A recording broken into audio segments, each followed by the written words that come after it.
Ahmedabad police દ્વારા ચોર બનીને જાગૃતિ અભિયાન ચલાવાયું। ડીસીપી જોન બેના નેતૃત્વમાં ખરીદદારોને ખિસ્સા કાતરુઓ કેવી રીતે ચોરી કરે છે તેનું નિદર્શન કરાયું।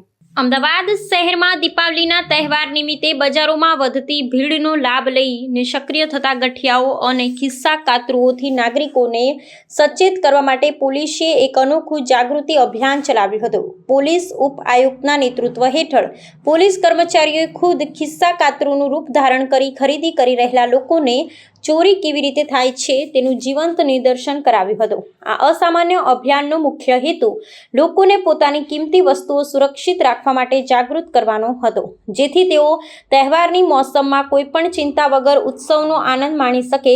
આ જાગૃતિ અભિયાન દરમિયાન પોલીસના ગણવેશ વગરના કર્મીઓએ બજારોમાં ફરતા ગ્રાહકોની નજીક જઈને બતાવી આપ્યું હતું કે ખિસ્સા કાતરુઓ કેવી ચાલાકીથી ચોરીને અંજામ આપે છે।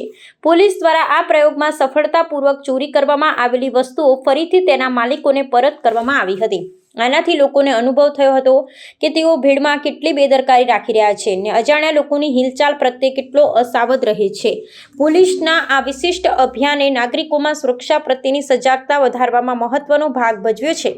તંત્ર દ્વારા લોકોને અનુરોધ કરવામાં આવ્યો છે કે તેઓ ભીડવાળી જગ્યાઓમાં સતત તકેદારી રાખે, પોતાના સામાનનું ધ્યાન રાખે, કોઈપણ શંકાસ્પદ વ્યક્તિ કે ગતિવિધિ જણાય તો તાત્કાલિક પોલીસને જાણ કરે। અમદાવાદ પોલીસે તહેવારોની સિઝનમાં શહેરીજનોની સુરક્ષા અને સલામતી જાળવવા માટે પ્રતિબદ્ધતા વ્યક્ત કરી છે।